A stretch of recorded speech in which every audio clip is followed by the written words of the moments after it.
บายดีอาจารย์ร้านนี้ชื่อว่าพุทธเสริฐท่องมาเป็นพยาบาลสายกงปีที่หนึ่งวันนี้ลูกจะมาเห็นหัตถการเซลล์สี่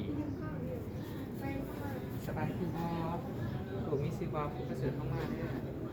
ลูกมีหนาทีครับที่สองแล้วลูกจะมาเซลล์สี่พอเด้อหาจังไรเด้อ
เจ็บก็สิเขาบอกคนเจ็บก่อนอย่าให้ซ้ายผักหรือว่าเต็งซ้ายเด้อบอกพี่น้องคนเจ็บนั่นบ่ให้เล่นโทรศัพท์ไก่หรือว่าใส่ถูกใส่เทียนว่าออกซิเป็นวัตถุที่ไวไฟแต่เข้ามาโจนบันทึกแล้วกันในเรื่องมากวดคนเจ็บถูก30 นาทีเอาเบิ่งว่าสี่เป็นยังไงสี่ไปเบิร์ดระโบสี่เป็นยังไงหานำเบิร์ดสามารถเปลี่ยนนำได้ใช่